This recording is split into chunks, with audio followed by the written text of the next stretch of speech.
नमस्कार, आपका स्वागत है आपके चैनल में। आज हम बात करने वाले हैं दो ऐसे आईपीओ के बारे में जो एक सबसे ज़्यादा पैसा यानी कि सबसे ज़्यादा एक आईपीओ का बजट लेकर के आया है और एक दूसरा जिस पे भारत का भरोसा है। तो अब देखते हैं किस शेयर के ऊपर या किस आईपीओ के ऊपर आप शेयर पर अपनी बाजी लगाना चाहेंगे। उम्मीद है कि दोनों ही अपने जो डेट आएगी, अभी तक उनकी डेट भी नहीं आई है, लेकिन जैसे ही उनकी डेट आती है यानी कि जो उनकी लिस्टिंग डेट होगी उसी पर वो करीबन 30 से 40% का गेन दे सकते हैं। तो उम्मीद तो यही है। बाकी अभी देखते हैं एनालाइज करके कि किस तरीके से इनकी रिपोर्ट या फंडामेंटल एनालाइज इनके बारे में क्या क्या बताती हैं। अगर अच्छा लगेगा तो हम इन्वेस्टमेंट करेंगे, नहीं लगेगा तो उसके बारे में हम सोचेंगे क्या करना है या क्या नहीं करना है, क्योंकि फ्यूचर में कोई अच्छी न्यूज़ आती है तो उसके बारे में लगा सकते हैं, नहीं तो अभी कोई ज़रूरत नहीं है। तो चलिए शुरू करते हैं।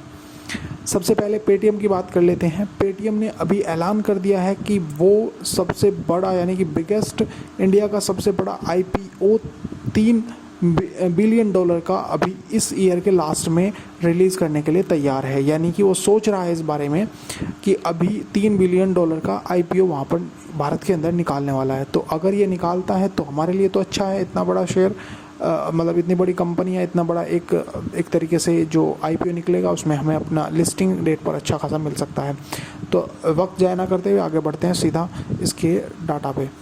तो आगे हमने देखते हैं सबसे पहले 2019 और 20 का डाटा उठा लेते हैं। टोटल अगर लॉस देखा जाए तो 2019 में इसको लॉस है 4,000 करोड़ का, और अगर 2020 में देखा जाए तो इसको करीबन 3,000 करोड़ का लॉस यहाँ पर भी दिख रहा है।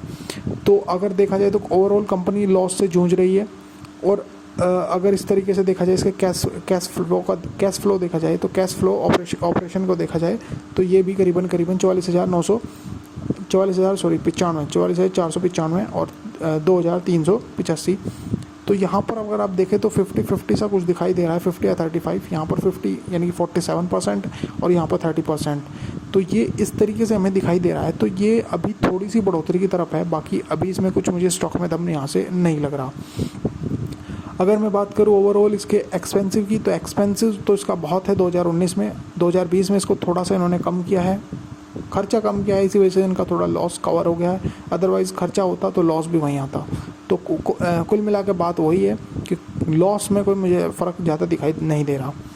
तो रेवेन्यू की बात करें तो रेवेन्यू 3,232 करोड़ और 3,280, तो लगभग सेम। तो ये इसमें स्टॉक में कुछ इस तरह की मुझे तो यहाँ से नहीं दिख रहा है। अगर बात करूँ TDA मार्जिन जो होता है उसको अगर देखें तो वो करीबन यहाँ पर 50% कम होता नज़र आ रहा है 2019 के कंपेयर में 2020 के। तो इस तरीके का मुझे इस स्टॉक में कुछ ज़्यादा खास दम नहीं लग रहा है, क्योंकि सभी जो नंबर्स हैं वो इन्हीं के खुद के रेड दिखाई दे रहे हैं। तो हमारा शेयर मार्केट में स्टॉक्स में क्या नंबर ग्रीन करेंगे। तो मैं इसको यहीं पर रिजेक्ट करता हूँ। अगले की बात करता हूँ, दूसरा स्टॉक जो कि भारत का सबसे पसंदीदा LIC है। तो उस LIC इंश्योरेंस के बारे में हम बात करते हैं, क्योंकि LIC लेकर के आ रहा है आईपीओ। तो यहाँ पर LIC में इन्वेस्टमेंट करना मेरे हिसाब से ज़रूरी है, क्योंकि LIC एक ऐसा प्लेटफॉर्म है जो लिस्टिंग डेट पर ही करीबन 30% का प्रॉफिट आराम से दे करके जाएगा। सबसे पहले बीमों की संख्या की बात कर लेते हैं। बीमों की संख्या की अगर बात करें तो 2018 और 19 में और 2019 और 20 में बीमों की संख्या पहले 3 डिजिट उठा लेते हैं तो वहाँ अगर 550 था तो यहाँ पर 617, यानी कि बीमों की संख्या में बढ़ोतरी हुई है। माफ़ी चाहूँगा, संख्या नहीं है, ये धन है। बीमा का जो धन है वो धन की वैल्यू यानी कि संपत्ति यानी कि अमाउंट वो उसमें वृद्धि हुई है। ठीक है, तो ये कुछ पेंशन को लेकर के उसमें थोड़ी कम हुआ है, वार्षिकीय को लेकर के इसमें भी वृद्धि हुई है। अगर बात करूँ बीमों की या पॉलिसी की संख्या को लेकर के मोटे तौर पर तो 208 लाख यहाँ पर पॉलिसी हुई थी, अब 213। तो यहाँ पर भी एक तरीके से बढ़ोतरी में हमें दिखाई दे रही है। नेक्स्ट अगर बात कर लेते हैं ओवरऑल, तो आय का जो विश्लेषण की बात कर लेते हैं। आय में 2019 और 2020 जो ब्लू डार्क है वो 2019-20 और उससे नीचे वाला 18-19।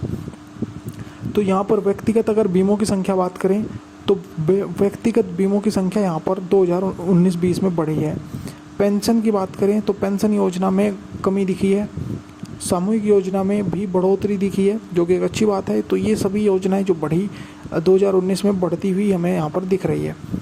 नेक्स्ट अगर बात करें कुल इनकम की, तो यहाँ पर कुल इनकम अगर बात करें तो 560 से 615 पर, यानी कि पहले 3 डिजिट उठा रहा हूँ, पहले 560 से 315 तक यहाँ पर ये हमें इनकम यहाँ पर बढ़ोतरी में थोड़ी सी दिखी है 2019 और 20 के 19 और 20 में। नेक्स्ट अगर बात करें पॉलिसी की, जो भुगतान जो इन्होंने पॉलिसी दी है, जो इन्होंने भुगतान जो दिया है, पॉलिसी वापस पैसा दिया है, वो अगर देखा जाए तो 2019-20 में लगभग सेम रहा। 2000 मृत्यु दर के बाद अगर बात करें, मृत्यु के जो दावे थे उन पर भी लगभग संख्या सेम है, और वार्षिकीय में भी संख्या थोड़ी सी बदलाव है, क्योंकि ये 10 है और ये 13 है, और अभयपुरण के अंदर भी यहाँ पर यही संख्या देखने को मिल रही है, सेम सा ही मिल रहा है, कुछ ज़्यादा बदलाव यहाँ पर नहीं मिल रहा है। नेक्स्ट अगर बात करें प्रबंधक का लेकर के, जो इनकी मैनेजमेंट का जो खर्चा है या सैलरी कह सकते हैं आप एक तरीके से, तो 2019 और 20, तो 2019 हमारा पहला डार्क ब्लू था, तो 2019 और 19-20 और 18-19, तो यहाँ पर आप देखेंगे तो सैलरी में कमी आ रही है, कमीशन में कमी आई है, कर्मचारियों के वेतन में कमी आई है, यानी कि प्रबंधक की कमी करी गई होगी तो तभी सैलरी में कमी आई होगी, तो इसका मतलब थोड़ी एक तरीके से जॉब कम करी गई है, मेंबर्स कम हुए हैं। अन्य प्रबंधकों की सैलरी लगभग सेम है, मतलब लगभग सैलरी के वितरण में सभी में कमी दिख रही है। तो थोड़ा सा कहीं ना कहीं ये एक नेगेटिव इम्पैक्ट डाल रहा है कि कहीं ना कहीं कंपनी खर्चे कम करने की कोशिश में लगी हुई है।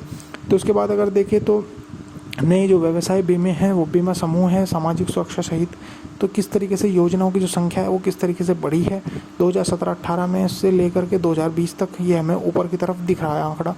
यहाँ से अगर सदस्यों की संख्या की बात करें तो लाखों में है सदस्यों की संख्या, तो ये हमें नीचे की तरफ दिख रहा है, तो सदस्यों की संख्या हमें कम होती दिख रही है, यानी कि जो कंपनी के जो वर्कर्स थे वो हमें यहाँ पर कम होते दिख रहे हैं। बीमे की अगर बात करें, बीमा का जो धन है वो भी यहाँ पर वार्षिक के हिसाब से बीमा का जो धन है वो एक तरीके से कम होता दिख रहा है, ठीक है। तो इन्वेस्टमेंट के तौर पर लोग बाग बीमा कम करा रहे हैं। अगर बात करें कुल संपत्ति या कुल निवेश की, जो इनका पूरा पैसा है, तो यहाँ पर लगभग जो प्रतिभूत है, यानी कि जो पूरी प्रॉपर्टी जो अगर आप देख रहे हैं एक तरीके से 95% ये पूरी की पूरी किसकी है, LIC की है, जबकि इन पर जो ऋण है या कर्जा हम कह सकते हैं, ये थोड़ा सा डार्क ब्लू जिसे हम देख पा रहे हैं ये है। अन्य निवेश जो इन्होंने आगे का जो अलग निवेश है वो कितना है 0.68% करोड़ का, और ऋण जो इनके पास है वो 3.4 यानी कि 4% का इनके पास ऋण है, और बाकी संपत्ति इनकी कुल इनका निवेश है। तो अगर बात करें नेक्स्ट बात तो ये है कि आप इसमें पैसा लगा सकते हैं, बेधड़क होकर के पैसा लगा सकते हैं। बाकी जैसे जैसे खबर आती है, अभी डेट इसकी लिस्ट नहीं आई है, लिस्टिंग डेट पर ये अच्छा मोमेंट दिखाने के लिए तैयार है। भरोसा है LIC पर, भारत का भरोसा रहा है LIC पर, तो आगे देखते हैं इसमें किस तरह का आगे का मोमेंट देखने को मिलता है। मिलते हैं अगली वीडियो में।